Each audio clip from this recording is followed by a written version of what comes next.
49, and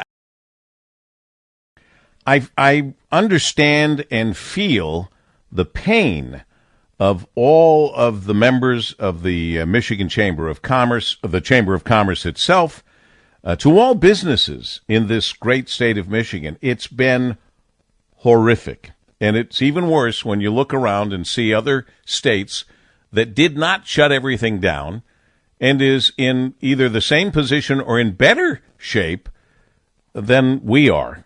They didn't lose businesses. They didn't have family legacies that took generations to build, closed to never reopen.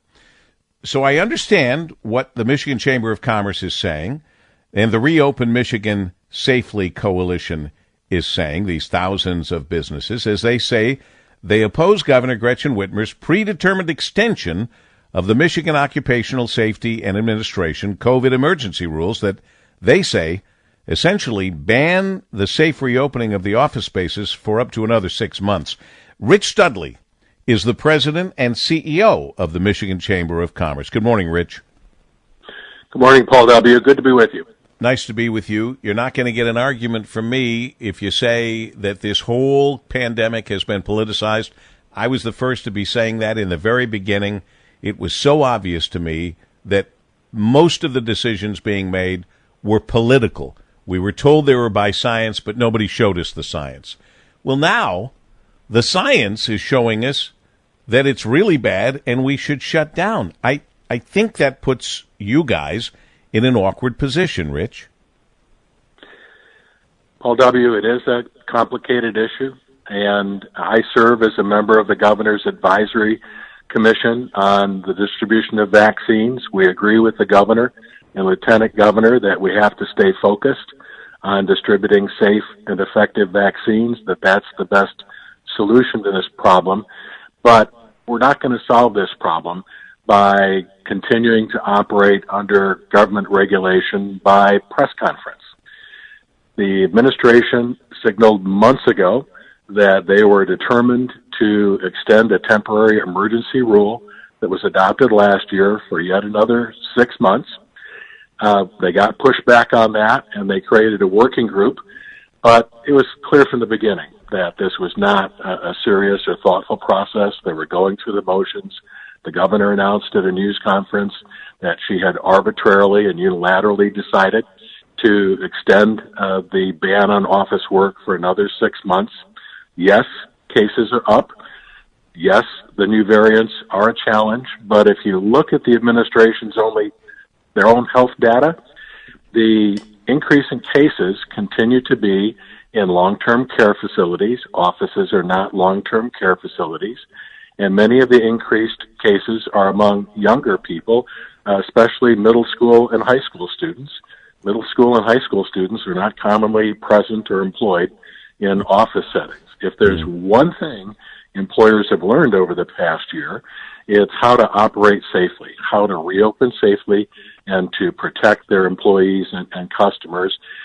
We're asking the governor to give responsible employers a chance to reopen safely.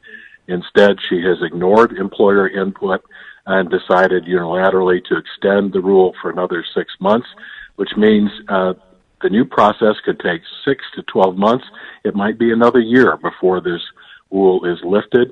It is having a devastating impact on downtowns in Detroit, in Southfield, in Lansing, in Grand Rapids, and then across the state.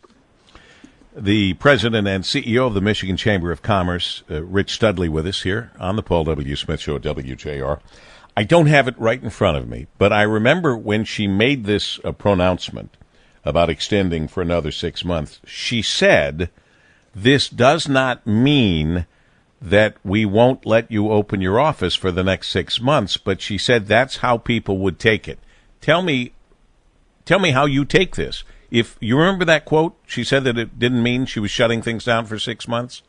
I mean, don't make me dig through this pile of stuff I have in front of me to find that quote, but do you remember something like that, similar to that? Yes, both the governor and the department, specifically MIOSHA, have been making those kinds of statements that the rule doesn't mean what it says. The rule that has been extended for another 6 months starts with a simple sentence. Employers shall have a policy that prohibits in-office work. Prohibit means forbid. Yeah, it does, doesn't it? The challenge with the new rule is that it will take at least 6 to 12 months, and the new rule has no time limit, no expiration date. A plain reading of the new rule, the actual language, not what someone says at a news conference or in a press release, is that the new rule would continue indefinitely. You know, as I mentioned, I give you that this was very political from the beginning and sad. It was very obvious to me. But let's come to today, and let's take, as far as I can tell, the politics completely out of this. We just had on one of the state's top infectious disease specialists, not working for the state of Michigan. He happens to work for Beaumont. It's Dr. Matthew Sims, Beaumont Infectious Disease Director, and I said, if you were in charge, if you were governor for the day, what would you do? And he said, shut everything down for 2 weeks. That's hard to argue with, even though I know we can argue with it given what we've already gone through and the losses that we've had, and to compare ourselves with other states that didn't shut down, didn't lose businesses, that are in either the same position or in many cases way better position than we are today in Michigan. Paul W., we have tremendous respect for doctors and nurses and other healthcare professionals on the front lines. They've done a tremendous job treating people with COVID. Deaths are down. Yes, hospitalizations are up, but they're primarily the result of the new variants, and they're primarily now impacting younger people who are not in the workplace. I think that we can be discerning. We want to do our part. We want to reopen slowly and gradually and safely, but employers, responsible employers, need to be given that opportunity before we shut down the economy and have a devastating impact, not just on employees and employers, but the hospitals themselves.